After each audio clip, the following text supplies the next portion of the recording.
거냐라는 지점을 좀 말씀드리고 싶은데요. 직장 다니는 엄마들이 제일 공포스러워하는 상황이 어린이집은 쉬는 날이고 직장은 나가야 되는 날이에요. 와, 정말 어떻게 할지를 모르겠어요. 그래도 뭐 친정어머니나 시어머니가 뭐 멀리서라도 와주실 수 있으면 괜찮은데 그렇지 못한 상황에는 정말로 난감하다는 얘기를 정말 많이 주변에서 하거든요. 그리고 이제 저 같은 경우에는 저희 회사에서 한 달에 한 3번에서 4번 정도 숙직이 있어요. 근데 저희 딸이 조금 엄마 껌딱지라 제 800개를 해주지 않으면 잠을 못 자요. 그러니까 한 달에서 3번에서 4번은 애가 밤을 울면서 꼴딱 새는 거예요. 엄마 냄새가 안 나니까. 저 지금 또 눈물 날라 그래요. 근데 그런 너무나도 많은 그 고민과 갈등 속에서 그래도 끝까지 일을 하시는 분들 보면 정말 대단하고 정말 박수 쳐드리고 싶은데 김하선 씨도 정말로 그런 상황 속에서도 열심히 일을 하고 계시는 거죠. 그 주변에서 또 일을 하시는 분들 중에 고민과 갈등을 많이 하시는 분들이 많으실 것 같아요. 이제 힘들어도 일단 공무원이니까 끝까지 대부분 다니는 분들이 많고요. 이제 공무원 빼고 이제 다른데 주변에 뭐 지인이나 친구들 보면은 거의 결혼과 동시에 직장을 그만두고 있고 뭐 현재 공무원이라 하더라도 다 정말 힘겹게 다니고 있습니다. 저도 이제 결혼하면 당면한 문제가 되겠죠. 네, 우리 아내들 분이 일을 하신다면 제가 집에 있어야 되는 건지 많은 고민이 될 것 같은데요. 근데 가장 걱정되는 게 우리 이호선 교수님. 네. 이러다가 가족 간의 문제가 심각해질 것 같은데요. 어떤가요? 이미 가족 간의 문제가 육아를 중심으로 굉장히 심각해졌죠. 심각해져서 아시는 것처럼 우리가 아이를 낳아서 맡아달라고 하면 이제 그 시어머니나 친정어머니 같은 경우에는 안 맡으려고 그 필살기 3종 세트를 만들 정도예요. 그게 뭐냐면 이제 며느리 보는 앞에서 걸레로 애 얼굴 닦기, 그 다음에 애 이 꼭꼭 씹어가지고 엄마 보는 앞에서 이렇게 틀니 빼고 먹이기 이런 거. 그리고 세 번째는 반드시 사투리가 섞인 영어로 애 가르치기 이런 게 있어요. 이런 필살기 3종 세트가 나올 정도면 보기 싫다는 게 아니라 그만큼 힘들고 어렵고 그게 이제 기존에 가지고 있던 고부 갈등하고 함께 만나면서 육아 갈등이 또 거기에 플러스가 되는 거거든요. 맡아달라고 하면 또 거절하긴 어렵고 거절하고 나면 마음이 상하고 이러면서 실제 그 이전에는 당연히 보육을 할머니 할아버지가 도와주시고 이런 과정에서 함께 다세대 혹은 이렇게 확대 가족이 함께 모여 살면서 일어났던 협력의 과정이 이젠 서로를 눈치를 보고 서로에게 어려움을 호소하고 심지어는 갈등으로 치닫고 때로는 이게 살인에까지 도달하게 되는 이 가족 갈등의 거의 요새 핵심에 육아가 들어있다 이렇게 말씀을 드릴 정도인데 사실 우리나라 같은 경우에도 여러 가지 제도적으로 많이 이제 새로운 정책들이 만들어지고 있고 또 우리 박근혜 정부 들어오면서도 또 그러하고 있잖아요. 그럼에도 불구하고 노르웨이라든지 아니면은 네덜란드나 스웨덴 같은 그런 그 흔히 우리가 복지 선진국이다 하는 곳에서는 우리나라가 지금 가지고 있는 6세까지 대부분의 여성들은 6세까지 육아휴직이나 이런 것들을 쓸 수 있고 1년에 한해서 쓸 수 있는데 물론 공무원들은 이제 만 8세까지 하고 3년을 쓸 수 있지만 대부분은 6살까지 한 번 1년 정도를 쓸 수 있는 건데 이게 어떻게 조금 더 이렇게 그 복지 선진국이 가지고 있는 시스템들을 이렇게 벤치마킹 할 수 있는 이런 부분은 또 좀 없을까요, 장관님? 네. 지금 이제 가장 중요한 거는 육아를 하면서 이 일가정 양립, 병행할 수 있는 그런 사회적인 인프라를 만들어주는 게 참 중요한데요. 그런 면에서 이 여성들의 육아휴직을 가용할 수 있는 육아휴직 기간을 길게 하는 것도 굉장히 중요해요. 그리고 그거를 자유롭게 쓸 수 있게 하는 문화도 조성하는 것도 굉장히 중요한데 제가 최근에 이제 그 서머 다보스에 가서 핀란드 총리를 만났는데 핀란드 총리가 남성이었는데 저보다 1살인가 많은 아주 젊은 분이었어요. 그러면서 그분이 유명해진 게 총리직에 있으면서 2째 아이인가 3째 아이를 낳는데 육아휴직을 한 거예요.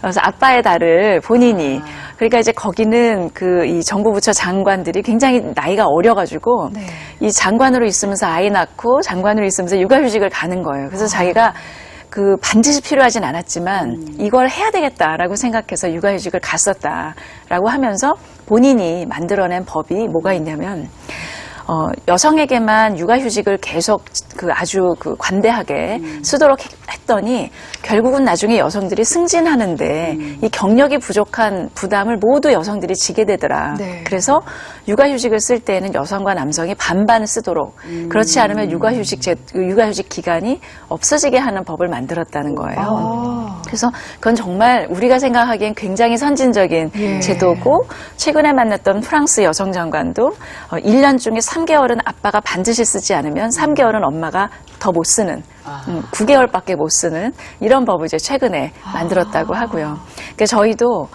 대통령께서 후보 시절에 아빠의 달을 도입하는 것을 공약으로 내세웠어요. 네. 그래서 아빠의 달을 적어도 한 달을 해서 실질적으로 아빠들도 육아의 그 기쁨 그리고 육아가 얼마나 어려운 건지 그 짐을 나누어 가지는 이 문화를 확산하는데 정말 아주 첩경인 방법인 것 같은데요. 그렇게 이제 공약을 했고 그것이 이제 굉장히 재정 부담이 많이 들어가는 그런 사항이어서 이거를 기간을 어떻게 점차적으로 늘릴 것이냐 그리고 이거를 고용보험기금이나 일반 회계나 어떻게 재정 부담을 할 것이냐 이런 문제를 지금 계속 논의를 하고 있어요. 근데 반드시 이 아빠의 달 문제는 아빠의 육아휴직 부분은 점차적으로 늘려나가야 되는 게 이제 우리 정부의 굉장히 큰 숙제고요. 네.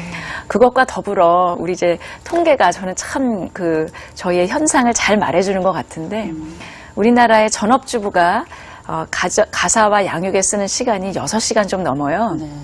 근데 맞벌이 주부가 쓰는 시간이 3시간 좀 넘습니다. 그러니까 갔다 와서 3시간 이상을 일을 하는 건데 전업주부인 아내를 두고 계시는 남성분들이 하루에 가사와 육아에 쓰시는 시간이 37분이에요.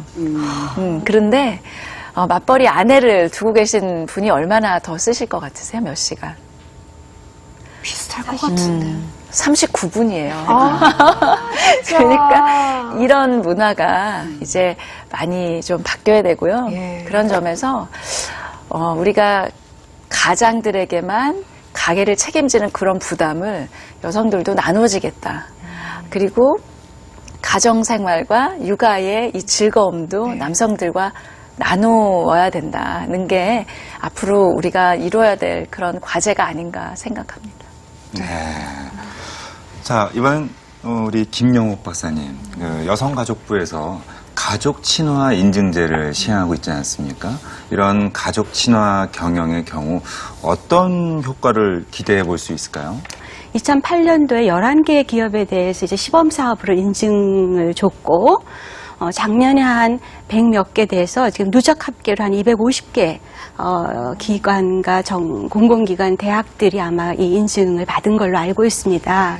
근데 이제 앞으로 더 많아져야 되겠지만, 받은 기업들도 좀 더 그야말로 자율성을 도모하는 거기 때문에 적극적으로 기업이나 공공기관이 인증을 받으려고 노력하도록 뭔가 좀 당근, 인센티브를 좀 중요한 인센티브를 줘야 될 것 같아요. 우리 김 박사님 말씀 잘해주셨는데요. 이게 성공을 하려면 아주 실질적인 인센티브가 결부가 되면은 아주 성공적으로 더 박차를 가할 수 있을 것 같습니다. 네. 그래서 사실은 아주 이상적으로는 국가 재정으로 어느 기업에 지원을 할 때는 무조건 가족 친화 경영을 하는 데를 우선권을 주고 그렇게 한다면 이 제도가 정말 힘을 받을 수 있을 것이다. 뭐 세제 혜택을 준다든지 네. 지금 저희는 이제 전체 정부 부처의 그런 지원 제도 중에 이렇게 가족 친화 경영을 하는 곳을 가산점을 주고 더 이렇게 우선권을 주는 그럴 수 있는 방법이 뭔지를 지금 이제 리서치를 아주 심도 있게 하고 있어요. 이제 그게 이제 첫 번째고. 두 번째는 앞으로 기업이 지속 가능하게 성장하려면 구성원으로부터 자발적인 어떤 이 창의성 이걸 발휘하는 것밖에 없다. 근데 그러기 위해선 이 사람들이 회사에 올인하는 것보다 이 가족과의 삶을 통해서 더 창의적으로 생각하고 더 여유 있게 이런 삶을 영위하는 게 훨씬 도움이 된다는 거예요. 네. 그래서 본인은 그런 경영 성과를 알고 있기 때문에 그런 걸 열심히 하는데 제가 그래서 그렇게 본인이 경험하신 거 혹시 숫자로 말씀해 주실 수 있느냐 그랬더니 그 SK 이노베이션스의 구자영 회장님이 네. 가족 친화 인증을 여성가족부로부터 받기 전에는 입사 경쟁률이 100대 1이었는데 네. 인증받고 나니까 1000대 1이 됐대요. 갑자기. 10배가 뛰었네요. 그래서 왜 이러냐고 지원자들한테 물어보니까 가족 친화 기업이라는 인증이 이 회사는 회사만 위하는 회사가 아니라 직원들의 장래까지 생각하는 회사인가 보다 라는 이미지가 생겼다.